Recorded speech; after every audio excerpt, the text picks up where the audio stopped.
PMIM chief Asaduddin Owaisi ने UP में कराए जा रहे मदरसों के वक्फ सवे पर सवाल उठाए हैं। ओवैसी ने इसकी निंदा करते हुए कहा कि हमारे देश में मदरसों को निशाना बनाया जा रहा है। उन्होंने इसको लेकर सपा और विपक्ष की दूसरी पार्टियों को भी निशाने पर लिया।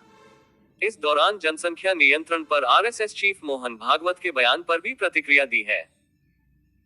ओवैसी ने कहा कि जिन लोगों ने यूपी में चुनाव लड़ने के लिए मेरी आलोचना की, वो अब कहां हैं, जब मदरसा और वक्फ सवे कराया जा रहा है।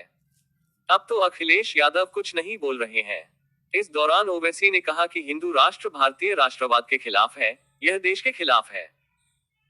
इस दौरान आरएसएस पर निशाना साधते हुए ओवैसी ने कहा कि ज्ञानवापी, मथुरा, कमल मौला मस्जिद, बाबा बुदन की दरगाह, महमूद गवा मदरसा, आडवाणी की रथ यात्रा और अयोध्या, ये सब मुद्दे क्या आरएसएस ने शुरू नहीं किए थे। उन्होंने कहा कि जहां बीजेपी सरकार है, ऐसा लगता है कि मुसलमान खुली जेल में रह रहे हैं। ओवैसी ने कहा कि देश में कुल प्रजनन दर घटकर 2% रह गई है। राष्ट्रीय परिवार स्वास्थ्य सर्वे के 5वें रिकॉर्ड के अनुसार मुसलमानों की कुल प्रजनन दर में सबसे अधिक गिरावट आई है। ओवैसी ने कहा साल 2020 में मोदी सरकार ने सुप्रीम कोर्ट में हलफनामा दायर कर कहा है कि परिवार नियोजन की मजबूरी नहीं हो सकती और न ही हम चाहते हैं, लेकिन मोहन भागवत का कहना है कि जनसंख्या बढ़ रही है। आरएसएस चीफ मोहन भागवत के बयान पर ओवैसी ने कहा कि देश में मुसलमानों की आबादी नहीं बढ़ रही है, बल्कि वो लगातार कम हो रही है। इसके साथ ही ओवैसी ने कहा कि सबसे ज्यादा निरोध भी मुसलमान ही यूज करते हैं। मोहन भागवत इस पर कुछ नहीं बोलते हैं। इससे पहले भी ओवैसी ने कहा था कि अगर हिंदू और मुस्लिम का सेम डीएनए है, फिर असंतुलन वाली बात कहां से आती है।